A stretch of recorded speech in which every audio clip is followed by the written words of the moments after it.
So it's been a little while since I've filmed an episode of Finding Lemons. Sorry for that. I've been a bit distracted. Caught up with a friend in the UK.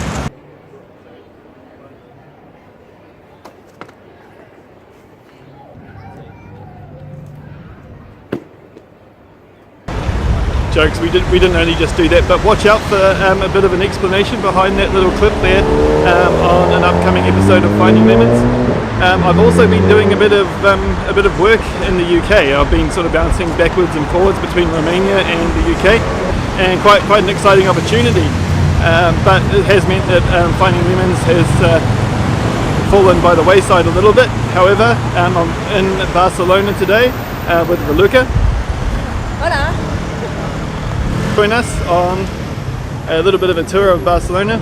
Thanks to my friend Angel in New Zealand. He has hooked us up with a really awesome place to stay with his cousin here. Great guy, and so we're hanging out with him for the weekend and checking out Barcelona. So come along for the trip and see what you think. See you at the beach.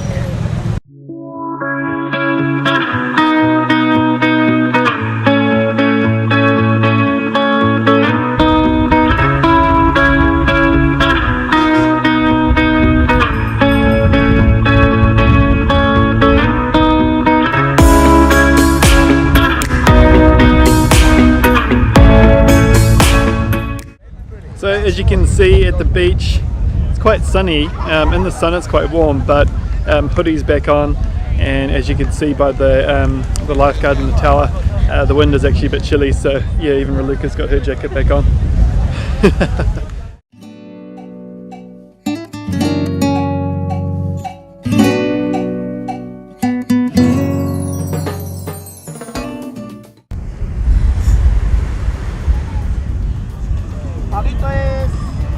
De 26 mojitos.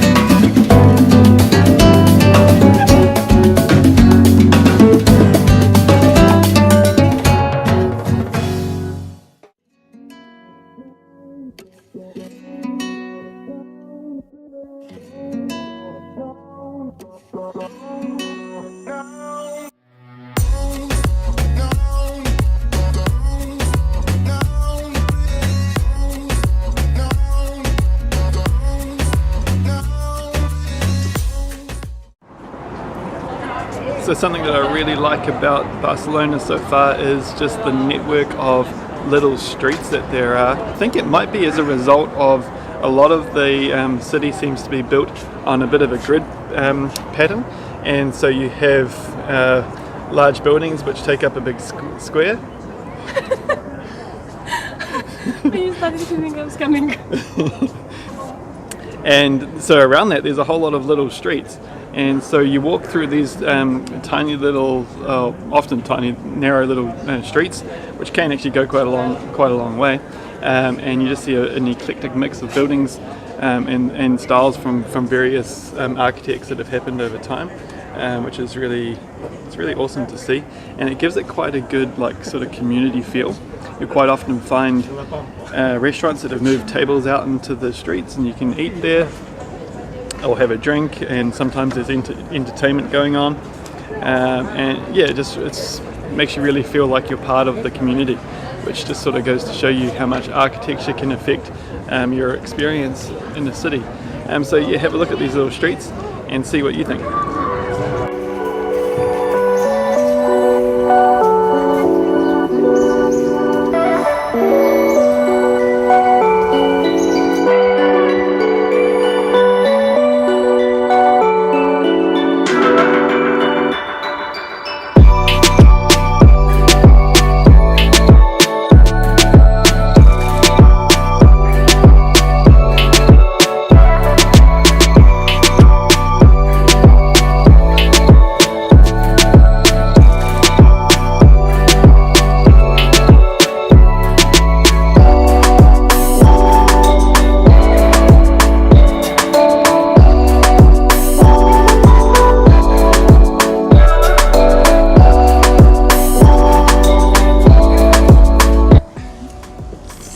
So we've just jumped in a taxi. We got a little bit sidetracked walking around all these beautiful little streets and realised that I'm almost late for my tour at Sagrada Familia. So we are in the taxi now, trying to get there super quick.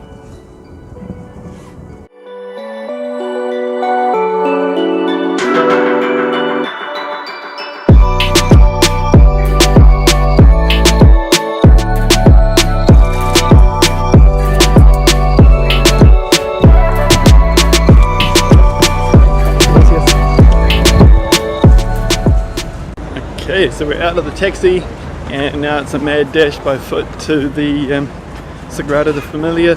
So I'm scheduled to go in at 1:45 and you're supposed to be there about 10 minutes before, and we got about 5 minutes before my time is supposed to start.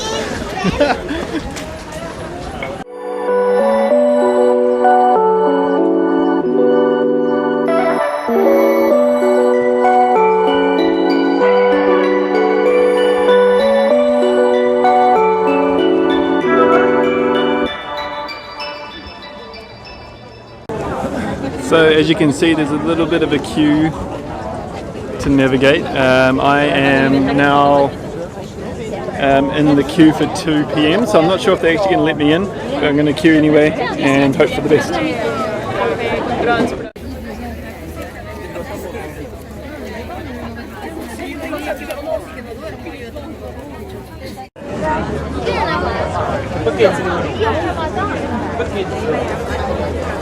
From here it kind of looks like a big sandcastle. So the Sagrada Familia started construction 137 years ago, and they're not planning for it to be finished until around about 2026, which is 100 years after Antonio Gaudi passed away. So it was his life dream apparently to finish this building. It's hard to appreciate the scale. I've seen obviously pictures and stuff of this building long before coming here, but it's really hard to appreciate the sheer scale of building until you come here and you see it. It's truly awe-inspiring, and I'm only standing on the outside so far. So just standing at the entrance now, and I will shut up and not talk for a little while because I want you to experience what it is like when you walk into the building. It is just absolutely epic as you walk through these doors. Check this out.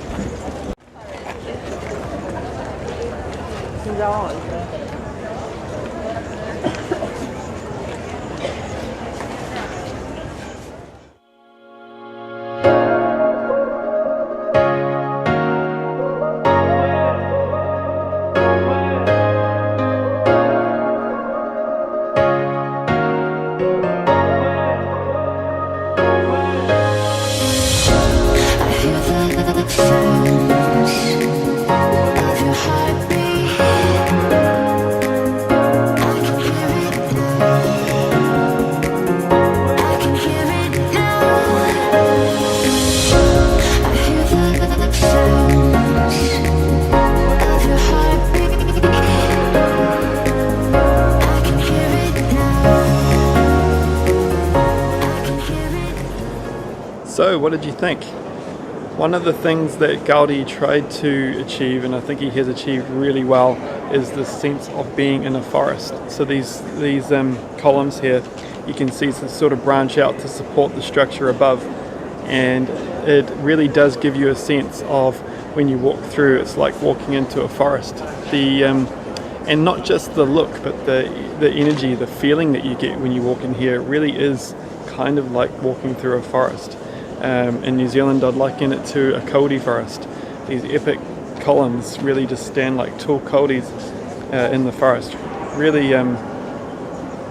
quite a bizarre feeling. It's strange in a sense because although there's quite a lot of people here, as you can see, you do get this feeling of being here alone, which I think is what the building tries to do. It gives you your connection to God when you come in here, and you really get that sense when you're in this building. You feel like although you're here with a lot of other people, this is your own experience, and you're here to make of it what you will. This is an active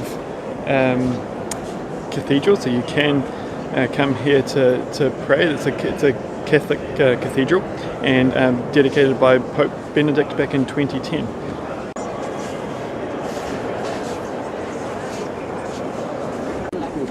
So part of my entrance fee included the audio guide. Now I would highly recommend getting that. The reason for that is that there's just so much interesting stuff that about this building. Everything means something. There's nothing here that has been done by chance. The tiny details, everything means something. For example, the layout of the building internally, the floor plan, is apparently very common with the Gothic style cathedrals, is laid out like the Christian cross. And now the width of that cross goes from this door here around to that door there, and that is 60 meters wide. And the length of the cross goes up where you can see the people sitting here. So it goes from that end of the building right up to the other, and that is 90 meters wide. And lots of details like that you just wouldn't see really from looking around yourself, unless you had a really keen eye for some of the details. But to be honest, it's so awe-inspiring and captures your imagination. It's sort of hard to stay focused, to be honest. So the audio guide really does help with that kind of thing.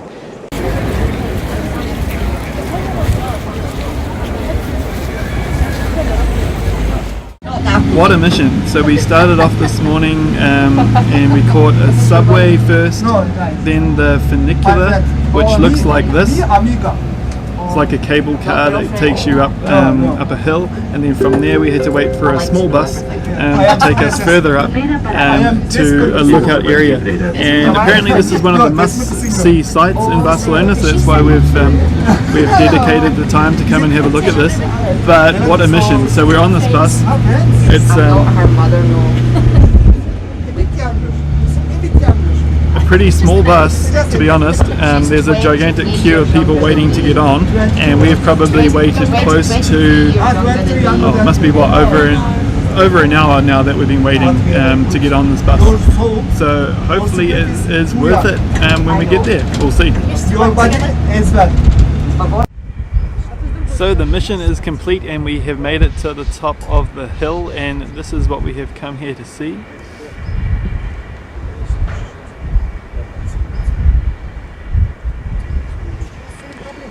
Now, if you were to ask me whether or not it's worth it, good question.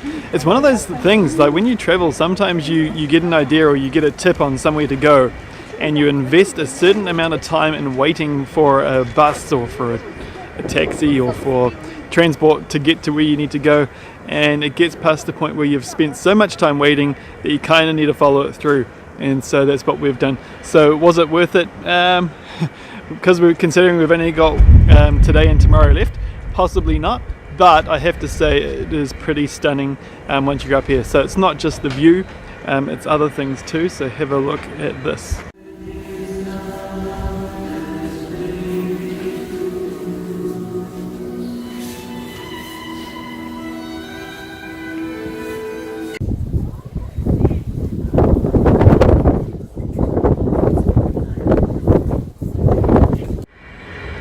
So just over in the distance over there you can see the airport. That is where we landed in Barcelona.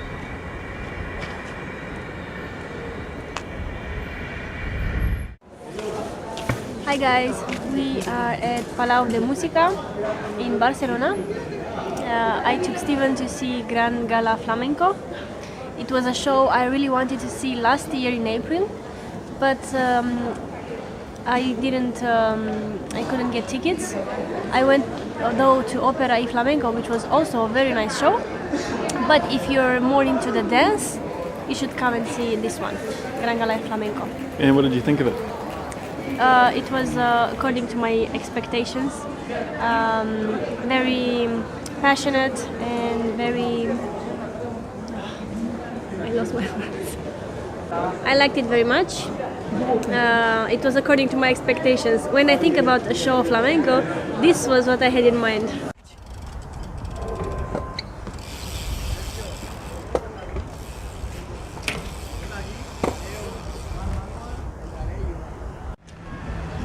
Before you get any ideas, no, we're not going to try that, but we did hire some bikes and we're going to use these beasts to go and check out Barcelona Beach and see what there is along the shoreline here.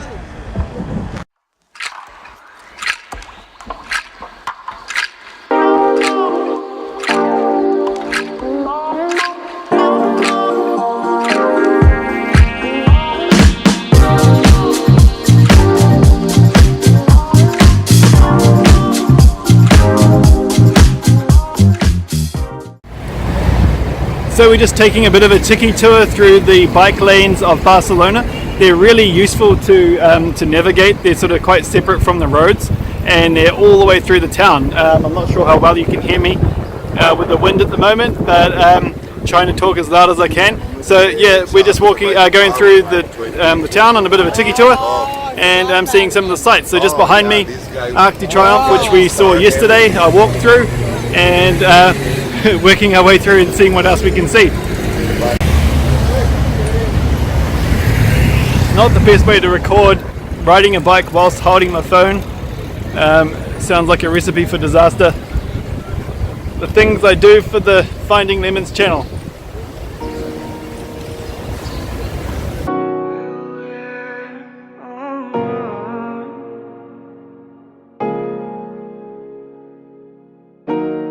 Con tus labios rosados, yo me muero por una prueba de placer. Siempre que estoy a tu lado, lo que siento, nadie más lo podrá saber. Vamos y sin censura. Okay, so that is the end of our bike tour for today. We have taken the bikes back to MOU bikes, so big ups to these guys. They're really friendly. Didn't have crazy requirements in terms of like handing over passports and bits and pieces when we picked the bikes up, which was really cool. And good price, €10 for the bike for the entire day, and yeah, super friendly. So all done, and on to our next stop. Alright, so that's the Barcelona trip complete. It's about 2:30 in the morning here back in Bucharest, and actually no, what is it? No, it's actually closer to 3 closer to 3 a.m. Alright, so for now, signing out from Barcelona trip, and thanks for watching. Yeah.